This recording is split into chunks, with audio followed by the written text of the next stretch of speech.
My name is Grace Andrus, and welcome to Fulfilling the Mission podcast, a BYU-Idaho radio podcast where we explore how faculty are helping students become disciples of Jesus Christ in their homes, in the church, in their respective communities, and also in our community at BYU-Idaho. Today we're doing an alumni episode, and I'd like to welcome BYU-Idaho alumni Derek Whipple and Kevin Bradshaw. Thanks for having us. Yeah, glad to be here. Yeah, awesome. So before we get too far into it, just introduce yourself, your major, when you graduated, and then we'll go from there. Okay, I'll go first. So I'm Kevin Bradshaw. I graduated in April of 2020. So that was kind of right as COVID happened. So my last half of my final semester was spent remotely from my in-laws' basement.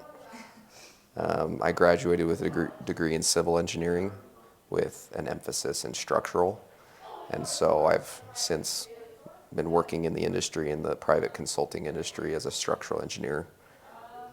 I passed my licensed professional engineering exam a couple of years ago, so I'm a licensed PE in the state of Idaho. Yeah, that's kind of me. That's awesome. Cool. And then Kevin? Derek. Derek. You're fine. You're Kevin, you're Derek. Yep. Okay. So I graduated April of 2012. I did mechanical engineering. Back then there was no emphasis. That's kind of a newer thing in the college. So I graduated mechanical engineering. Have since got my master's in engineering management through Old Dominion University. And since I've graduated, I've done a couple different jobs. Right now I'm currently at the Idaho National Lab. I'm a nuclear safety inspector, and so I provide oversight for all the nuclear work that goes on at Idaho National Lab. That's fine. So you guys both described your current jobs. What does your day-to-day look like? What do you do? Because I'm not engineering, and so I don't even know what it looks like to work at the INL or to do what you said that you were doing. So what does it look like?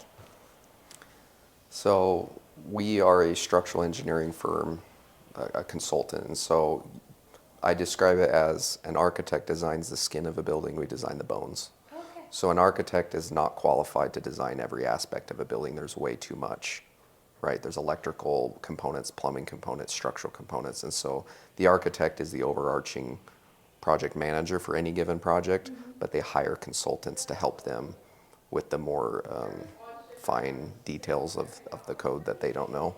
And so we have a network of clients, local architects generally, that we work with, and they hire us as a consultant to them. And so we put together the drawings or the blueprints for the full structure of the building. And so we'll do any type of building, any type of material.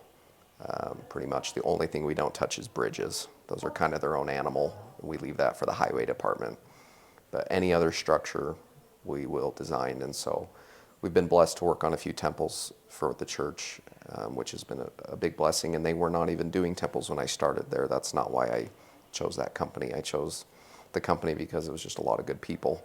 And so that kind of fell into our lap. So that's been a big blessing.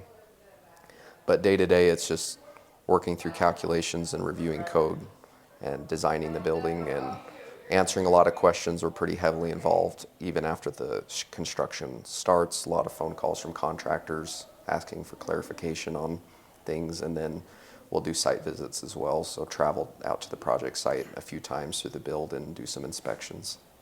Cool. So an architect will come to your company and hire the company as a whole, or hire individual? They'll hire the company as a whole, and then we'll assign, a project manager to that, and then a project engineer. And generally you gravitate toward your certain clients. So I have my 4 or 5 architects that are a little closer with me, and so if they bring us a project, it's kind of just assumed that I'll be the one to manage it. Okay. And so that's awesome. Yeah, my day-to-day is very different because I'm in an oversight role. So a lot of what I do is verifying that the work that we do is safe within the nuclear realm. And so a lot of what I do is watching what people do, observing how people work, observing what they do, reviewing. So we'll have engineers do calculations similar to what he does, and I get to review it, and it's a kind of like a third check, right? We're trying to find things that slip through the cracks that could create a potential future issue that we're trying to protect the public, the workers, the environment, and all that kind of stuff. And so a lot of what I do is reviewing and meeting with people, interviewing people, checking records, checking calculations, checking operations are in accordance with expectations, that kind of stuff. So, yeah, it's. I also do a lot of travel out to the desert to where the nuclear sites are. Involves sometimes I spend weeks reading documents at my desk. Sometimes I head out there and watch a lot of work that goes on, have a lot of meetings, that kind of stuff. So, yeah, that's a lot of details both you guys have to pay attention to, because that third check, or even you like meeting with an architect, I've seen some architects and they have all these awesome and amazing designs, but it's like, how do we make that happen? They go to you. Bring them back to reality. Yes, exactly. You're like, well, you can't have a wall there.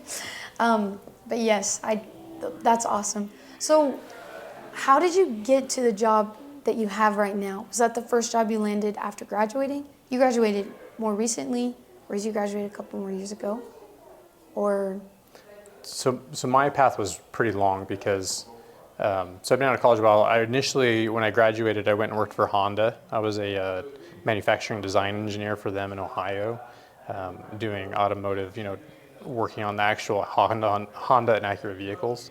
I did that for a couple years, and then I got recruited and went and lived in South Carolina, and I worked with the Navy. So I was working with the Navy's nuclear program. So I graduated with mechanical engineering, but a lot of what I look at day to day and deal with is less mechanical and more nuclear, due to that training that they provided through the nuclear Navy. And so I never joined the Navy, but I stayed as a civilian, did all of the same training, and then I was a instructor and taught all the Navy operators how to operate their nuclear submarines. And so I worked on a submarine day to day, that job.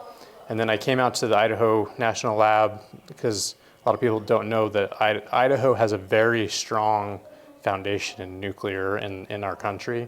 There's a lot of important milestones that took place out here in Idaho, out in the desert. And so a lot of the Navy was started out here in Idaho. And so I worked with the Navy's program out here before I transferred over and became a nuclear inspector, what I'm doing now. So quite a change in pace. But I've been in nuclear for most of my career due to that as well, though.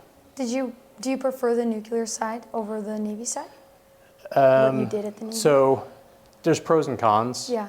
I think right now nuclear is pretty exciting. There's a lot of momentum going on right now with nuclear in general. Yeah.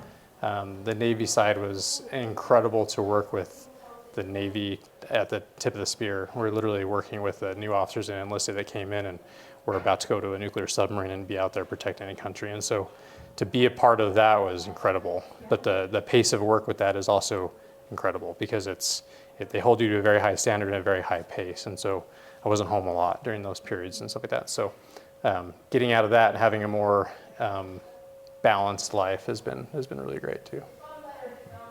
And then, what about you? Mine was a little more simple. So I made a connection with a colleague, a peer in my final semester, and he was working for this company doing an internship, and I was like, hey, can I have your boss's email?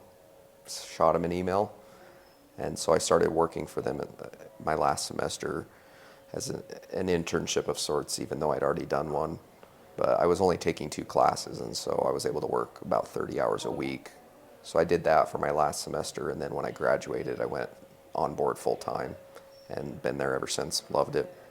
Been through some changes, a little bit of rebranding of the company, lost some good folks, brought some good folks on, but it's been a blessing, and it's just been really fun to work on a lot of different projects and see some of the stuff that you designed, go vertical, and good work-life balance, just good people at the company. So That's awesome. And it's located in Idaho Falls. we were in Idaho Falls, but when the company rebranded, we actually moved up here to Rexburg. So we're actually up here. We're leasing an office space, but we're in the process of actually building our own building here in town. Exciting. So it's being framed starting next week. Did you design that building too? I actually did. So, Okay, there you go. I was going to say, I was like, that would be pretty easy to find someone to design the building you're working at. Yes. Cool. So during your time at BYU-I, were you guys involved with your societies, or did you take any part in those types of things? So I did. I was in the Tau Beta Pi Society, which is the engineering honor society.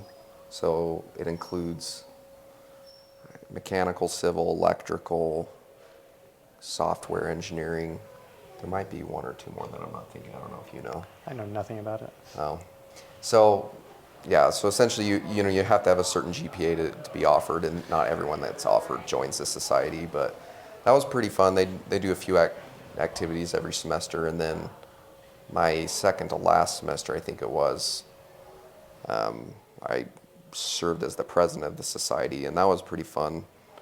We got to work with Adam Dean because he was the advisor for Tau Beta Pi, so he's in the mechanical engineering department. And then at one point I got to go out to Ohio for the national convention that they had out there. So they do like an annual convention where the chapter presidents from the whole country have to come together and vote on like new bylaws and stuff like that. So that was kind of fun. So that was the main thing I did, a little bit with ASCE, American Society of Civil Engineers, but I was more involved with the Tau Beta Pi. That's awesome. And is that where you found your connection for your job, or was that just like a colleague? The connection for my job was just another kid in my class that was okay. studying structural as well, but I think, yeah, he was in Tau Beta Pi. Okay, so. cool. That's awesome. And then... So during my time, that's when I thought about that, I think that's probably one of my biggest regrets when I was here, and one of my recommendations to anybody that comes through BYU-Idaho. There are more, because I don't think that existed. I'd never heard of that when I was here. They've definitely done Seems a lot like it more, in past years to have more of those types of things. See, that's awesome. So we didn't have as much. I participated, we were building some, there are projects like Baja Car. They do different things where they build a Baja Car and race it. And when I was doing that, we were trying to start up a glider, building like an actual wind glider, remote control wind gliders and stuff. And I worked a little bit on that, but I was so focused on getting good grades and studying all the time that I didn't understand the importance of things like that. Like I didn't see the importance of, I was part of the Society of Mechanical Engineering, ASME group, but I didn't actively, participate. I wasn't like a president, I wasn't like a secretary. I didn't really help with those organizations as much as looking back, and that would be my recommendation to anybody else, is that those build your resume. Those types of things, you get the good grades, and I focus just on that part of my resume, but the other parts, those projects, those are things that you stick out on your resume and make you a well-rounded engineer versus just putting your nose in the book and studying. So that's fair. Yeah, there's a lot of people that can get really good grades, but that doesn't mean they'll be a good engineer. Right. You need that at least a 100%. Moderate level of social skill. True. And the ability to communicate with other people. And so you often don't get that in classes, unfortunately. I know they're trying to improve those sorts of things, but those societies and just getting out there and doing internships and things like that is really going to take you to the next level. Yeah. Well, I was going to ask, when you went and furthered your education, did you get more involved? Nope. So Or were beyond you that, still- when I continued to get my master's and everything, I was working full time. Oh, okay. And getting in, so it was a survival mode of Fair. I just want to get this done. Keeping your head above water. Yeah. It was That's fair. So talking about internships, did you intern at the company you work for now? I did. So that Kind that of. last semester, we could call that an internship. It wasn't the one on record with the school. Oh, okay. So I had done a previous internship 2 summers before that with a materials testing company down in Idaho Falls. So essentially we would go out, the contractor or the project owner hires you to come out and do things like soil density testing, concrete strength testing, rebar inspections, weld inspections, things of that nature. So it's a quality control company. Very And you cool. put together reports and submit them back to the owner. And then so, the owner fixes them, or? yeah, then the contractor, if they don't pass the inspection, they fix it. But it's more just a documentation and making sure that the contractor is building the building per the drawings. So you're helping hold them to those drawings. It's a QC. Cool. That's awesome. And you did that 2 summers before you Yeah, graduated? so it was like between my freshman and sophomore years, the summers just went and worked. That's awesome. Yeah. And then where did you? So I intern? did my internship out at the Idaho National Lab. Oh, no way. But one thing is, there's 3 main companies that work out there, and so the company I worked for was not the company I work for now.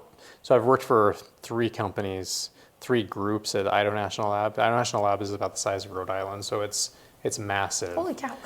And there's over 10,000 people total, I think, in the lab when you think of the lab. But there's multiple contractors within that, And so I worked on a project more on the cleanup side is what they call it, taking care of radioactive waste and nuclear waste out in the desert. And then I worked for the Navy's contractor, and then now I work for the actual Idaho National Lab contractor, which That's is, awesome. yeah. I didn't realize the INL was so big. It's I also massive. didn't know there was 3 different companies out there. I thought it was Yeah. all one. Yeah. So there's one main contractor that runs the buses and runs the lab and is in charge of the infrastructure, and then other contractors that do pieces of, and then there's lots of subcontractors and smaller companies that help, like, even structural companies will come out and do certain things. There's a lot of companies involved. So when you were studying engineering at BYU-I, both of you guys, was there ever moments where you wanted to switch your major? How did you know that engineering was for you? Because it's a heavy degree. I would say it's very intimidating for most people. And so walk me through that. I never wanted to switch, but I didn't come in as, Okay. I came in all through high school thinking that I was going to be a pharmacist. Okay. Yeah. Because my grandma was a pharmacist, and my dad, I grew up with my dad always saying, "You're smart, you could be a doctor. You're smart, you could be a lawyer," right? So when people asked me what I was going to do in high school, I was like, well, I don't really like blood. So what's a doctor that I can be that doesn't really have blood? I was like, I could be a pharmacist. Yeah. My grandma was one. So actually in high school, I worked at a local pharmacy, like a small little, just as a clerk, like passing out medications and stuff. And I went through my whole mission thinking that people would ask me, and I was like, I was going to go to BYU-Idaho, do 2 years of generals, prerequisites, and then transfer and get accepted to the Idaho State University pharmacy program, because they actually have one of the top pharmacy programs in the country. And so I got here, and they asked me to declare. I started into my first semester, and I had to declare a major. I was like, chemistry, I guess. Yeah. And then I really started to question. I was like, I don't even like that stuff. At least I don't think I do. Yeah. So I actually took the career exploration class. I can't remember what the code is for it, but it's like a 100 level class. It's like 1 credit. It was here in the MC somewhere, one of the classrooms here. And they help you, and they have guest speakers come in, and you explore different paths. And I'd always been the guy that would tinker and build stuff growing up. And so when the engineering guest speakers started coming in, we were talking about it, it really started to click. And then you had to do some interviews with some engineers. And so I have a brother-in-law that works down at Hill Air Force Base as a mechanical engineer. And then I knew another guy from back in Oregon that was a civil engineer. And after doing a couple of interviews and really thinking through what civil engineering could look like, I was like, this is definitely what I want to do. And then it wasn't very long after I was in the program that structures particularly was what grasped my attention, because civil is quite broad. You could go to water, soils, bridge design, but structures is kind of just a big part of it. So how far were you just like in your first semester when you made the switch from? I think it was my second, but yeah, Okay, cool. It was pretty early on. So it wasn't like you weren't having to backtrack too much? No, there That's was nice. no retake, That is so nice. anything like that. So Yeah. And then So what's your experience? mine's very similar, actually. Oh, okay. So I actually started out biology. My plan was to go to med school. I was going to be a orthopedic surgeon. I had knee surgery out of high school, and I was like, wow, this is a cool job. Like, I would love to go do this. And so I started pre-med. That was my plan to start here. And I took a similar class. It was biology focus 101 of like, hey, you get a biology degree. This is what you can go do with it. Yeah. And I was like, I don't want to do any of those things. Right. Only thing on there was medical school. And then I started to like, what if I don't go to medical school? So I came from a family that never went to college, so I didn't understand college very well, and I was worried that, if I get to that point and I go to medical school, then I'm going to be a biology teacher the rest of my life, and I didn't want to do that. And so I started researching more, and then I found out you can do engineering and still do medical school. I was like, perfect, I'll do that. And then if I don't get to medical school, I have an engineering degree at least. And then I think the program speaks for itself, that you have 2 people that started in the program and then like, oh, this is awesome. And so when I started taking classes and when I switched over after my first semester to mechanical engineering, as soon as I got into it, I was like, this is awesome. And then so it's like, do I do medical school or grad school? What do I do? And I just liked it so much that I was like, I'll do medical school later. That'll be my backup plan. If I go work and I hate it, then I'll go back to school. And here I am. I haven't gone back to medical school yet. Yeah. So I still got. Hey, so you must still like it a have little time. bit. Yeah. If you haven't gone to medical school yet. Yeah. That's awesome. That's like interesting. You both similar. We're like, I don't know, Yeah. but then those classes, those intro to bio or the Yeah. career exploration, super helpful. They Super have one important. for communications. I think they have one for they should, I Yeah. think. I think people just need to remember,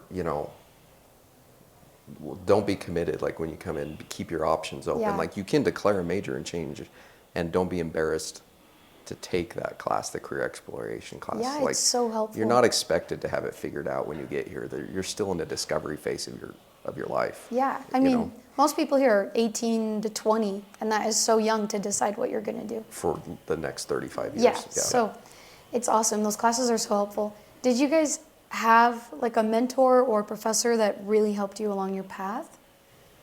Yeah.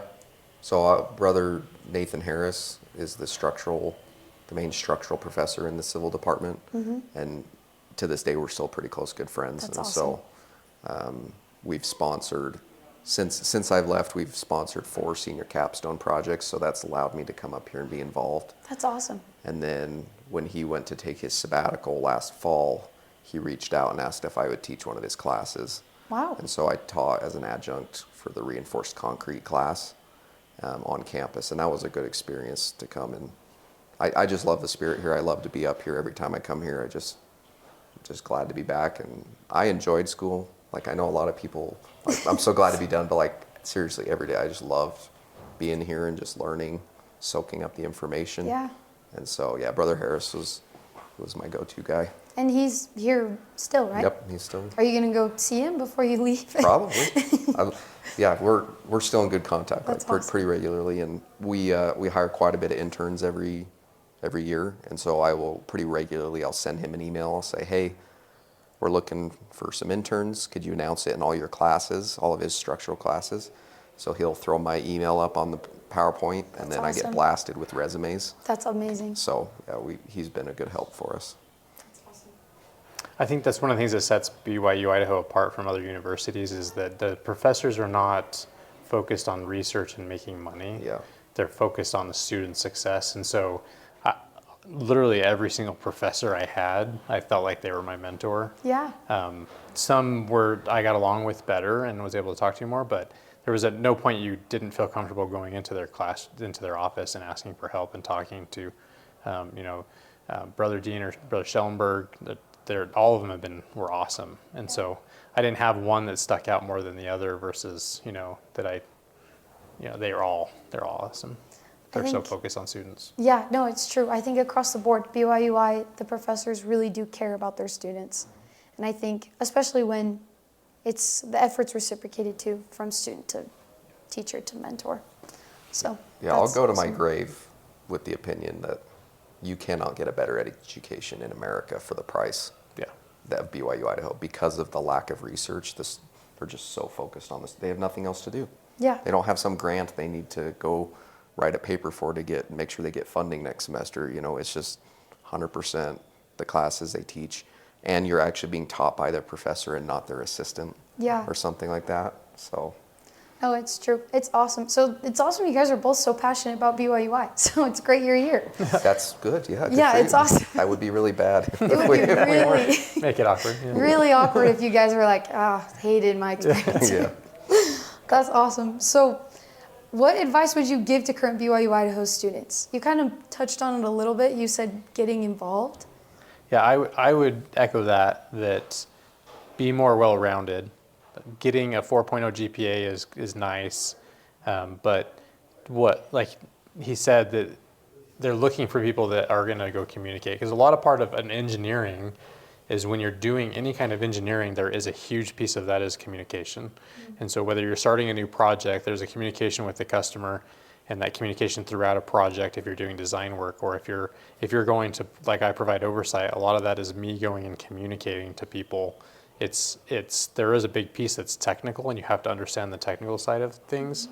But the communication and being well-rounded is important. So being more involved, doing projects, looking for those internships, looking for those types of opportunities, that'll prepare yourself for the future way better than just studying all the time. That's awesome. That's totally fair. Yeah, I would echo what he's saying and just encourage people to get practical experience. For us, if someone comes in and gives me a resume with a 4.0 GPA, but all they ever did was work at the smoothie place in their local town, That, right? Or if I get a resume with a 3.1 GPA, but the person was a framer for every summer with his dad growing up and knows how to frame houses, 100% I'll choose that guy every time, because he understands how buildings come together. He understands, he's had his hands in it a little bit. yeah, And so just go find something that's at least semi-related to what you're doing and just get a job in that industry, right? Don't just Yeah. take some job in town because it's convenient or easy. Try, even if it pays a couple dollars less an hour, but it's more related to your major, it's totally worth the experience, because it's going to pay dividends when you're able to get and secure a better job later on and make more money. That's worth taking a little bit of a pay cut now. yeah. I think you guys are both right. What were you going to say? I was just say, he reminded me that much like his story of how he got his job, the other thing I would really harp on is keeping those connections of those internships, those jobs Yeah. that you do, the professors here at BYU, keeping those connections, whether through LinkedIn or emails or texting or whatever, because that networking is huge. It's so important. I have my current job because of networking, right? And I've got a couple other examples of the networking piece of it. It's super, super important because they can speak for your work rather than just a piece of paper of your resume. And you don't know how life's going to go and what circles are going to come. It's even, I haven't even been graduated 5 years, right? 5.5 years, it's not a super long time, but some of the circles that have already started to happen, it's like, wow, I'm really glad I was nice to that guy in that meeting. Yeah. You know, like Yeah. you don't know, you'd be amazed at some of the people that reappear in your life that you think you're done with. And so just having good relationships, just being kind to everybody, because they are maybe a time when they are in a position that they could exercise some unrighteous dominion over you. And so you may want to just be on their good side. That's totally fair. I think that is what I've found is when I have friends who can't find jobs after they graduate, it's because they lack that job experience before they graduate. So I think Yeah. it's super important. And obviously, both you guys have benefited from those things. That's awesome. So how, kind of taking a different, switching gears here a little bit, how has this school being a part of the Church of Jesus Christ of Latter-day Saints and being so involved with your testimony in the Spirit, how has that helped you in your college career and then on? So something I teach my kids in the youth I'm around is that what sets this school apart is starting with a prayer, in class, and having those.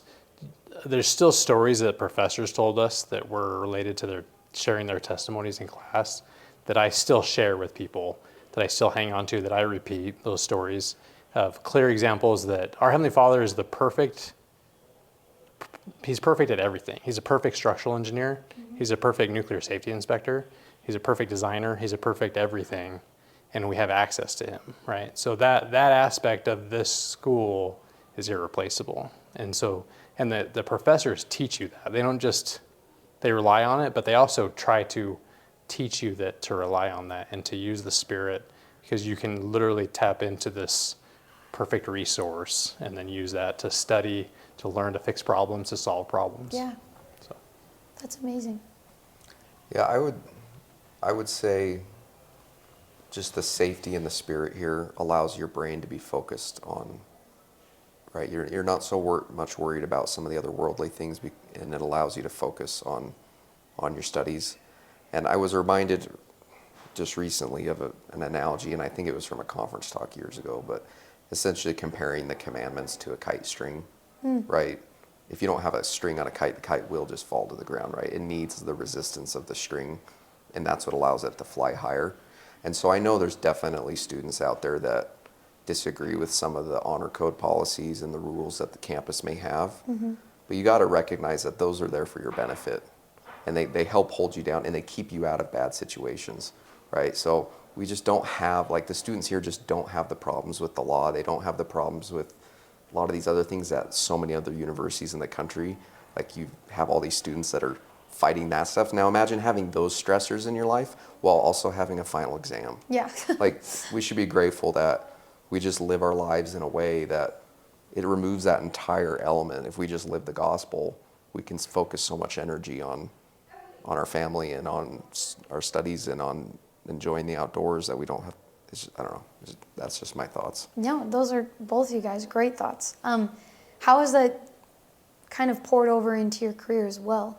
Like, do you feel like you still are able to lead with the Spirit? I mean, you both are still in Idaho, and there's a lot of members here, which makes it nice. But just in your career elsewhere. Yeah, I think just having a culture like at our company, that's one of the reasons I chose it and stayed is because of the large amount of members. Now we do have a couple that aren't, but they're still great people. Yeah. And it's just so nice to be in a place where everyone has common values. And so there's never that awkwardness of people bringing up things that you're not comfortable talking about, or, you know, they respect when you have to leave a little early from work to go do a youth activity. Yeah. Right? There's the respect there. It's not like any animosity about it. Everyone just understands. And then the family balance is just insane. Like, it's just, you can't beat that outside of East Idaho, Utah, in terms of finding jobs that respect, you know, the need to be with your family. And if we're not spending time with our family, like, why are we even here? That's my opinion, but I just really get bothered by people that spend so much time away from their families with work. It's just not the reason we're on this earth. Yeah. And so I had an experience at work when I was working with the Navy in which I had a very stressful thing happen at work. I was in the situation, and I did not perform well at all. And it was pretty crushing, right? It was pretty difficult to work through, and, you know, felt like a failure. And, you know, the quote, there's no success outside of your home makes up for failure in your home. And it goes both ways, right? So I still think that important thing that I learned here at BYU was to use the Spirit in my day-to-day. I realized that, you know, failing, having a mistake or any kind of failing part of your job still doesn't matter as long as you're successful with your family, right? And so that really brought me a lot of peace in that time, because I realized I was still using the Spirit and I was still seeking the Spirit, and it helped. I don't know it probably would have been crushing, and I don't know if my performance would have ever returned after that experience that I had without, you know, having the church, having the Spirit, having that kind of what I learned, my foundation here at BYU-Idaho. That's awesome. That's just awesome.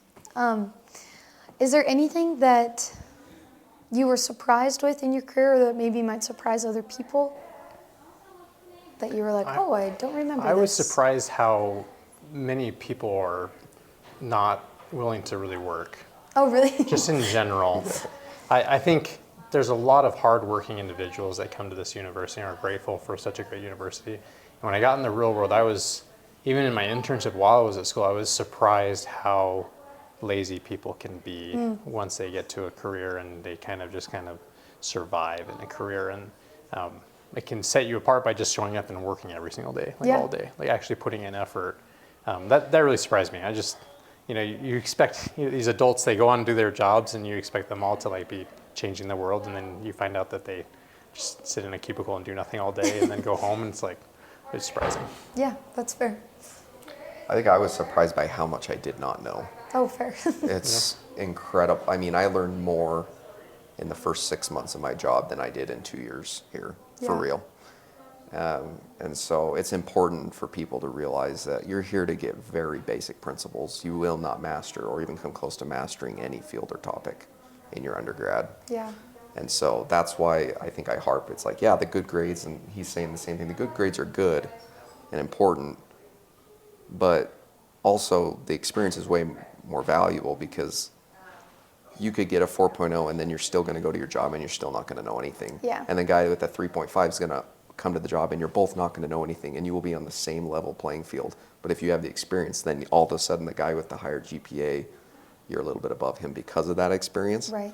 And so for me in my career where I'm at, I've considered higher education multiple times, and would love to have that, but it just doesn't make any sense. I've already been told that I won't get a significant raise. And I have a coworker that did go back and get his master's, and he was like, well, that was actually easier than my undergrad at BYU-Idaho. He went and got his master's, and it was easier. And so it's just like, why jump through that hoop, essentially? And so for me, I learned way more just staying in my position and progressing and trying to take the next exams for licensure and stuff. But it just depends on how your career takes you, because for him, right, higher education definitely is important, and pay is going to be reflective of that oftentimes when you work more in the government sector. So yeah. Did you find that your further education was easier than your undergrad? I did, yeah. Really? Yeah. That's amazing. which I think It is was. a testament to BYU-Idaho, just how well they're teaching and how aggressively. Because I know, so that same coworker, right? So he went to this university, and there were people coming into that master's program that were from that, did their undergraduate at that university or somewhere other than BYU-Idaho, and they were struggling a little bit more. And he was like, "Oh, we learned this in junior year when I took structural analysis or whatever." Yeah. Like, there's just, you're learning a lot here, and so it really sets you up that if you do go to that next level, you may find that your graduate degree is not terribly difficult. Yeah, that's amazing. You guys, your like passion for BYU-Y is definitely, it's definitely like rubbing off on me, because I feel like I love BYU-Y. I'm happy to be here, but like seeing where you guys are now and that you still reflect and love it still, and you're even talking to your kids and saying BYU-Y really is an amazing place, and it really is. It's awesome. So kind of because this is the Fulfilling the Mission podcast, we like to talk about how has your experience at BYU-Y helped you fulfill the mission, I guess, now in your careers. We kind of talked about it a little bit, but if we could reflect on it again, that would be awesome. I think, like I had said before, I'll echo that I think for us to be disciples, you have to keep the chain of a strong family going, right? And I think BYU helped me build that foundation. Me and my wife, we met here. We got married pretty early here. We both graduated from BYU-Idaho, and then we had a family after we left here. We didn't have any kids while we were here, and we were able to focus on our degrees, get that foundation, and then now we have this incredible life, right? I have 4 kids, and that my family is the most important thing, and that building that foundation and teaching them properly and keeping them with strong testimonies, I think is the way that BYU helped me stay a disciple of Jesus Christ, right, and stay focused on our Savior. That's amazing. Yeah, I would echo what he's saying, and just being a good person, just the being here, being at BYU-Idaho. If you follow the honor code and you go to church and you keep your covenants and do all these things, you're going to go into the world as a halfway decent person, hopefully, right? There's going to be people better than you, and there's going to be people worse than you, but you'll be a halfway decent person. And kind of like how he's saying, you said earlier, it's amazing how many lazy people there are out there. Well, it's amazing how many shady and kind of sketchy people there are too. And so just being a halfway decent person and the preparation that this place gives you for that is just going to skyrocket your career in terms of, because people are attracted to people that are kind. People are attracted to people that are respectful. Yeah. People are attracted to people that can hold a halfway decent conversation and shake your hand when you walk in the door. And these are all the kinds of things that you learn from coming to BYU-Idaho, being involved in FHE, going on a mission. It's just, it feels like a sacrifice at times, but it really, I can't express enough just how much preparation that gives you for the real world and putting you above people from other parts of the country. I think you're right. I think people are attracted to the light of Christ, which we get to learn while we learn our education, and then we get to take into it. So I think it's right. There's so many times where you meet people and you connect with people, and I'm sure you've gotten this before, especially in your careers, where they're like, oh, there's something different about you, or you're so kind, or why are you so happy? And it's because of the light of Christ, which is amazing. Right. Awesome. My name is Grace, and this is the Fulfilling the Mission podcast. We're so grateful that both of you guys joined us here today. Thanks for having us.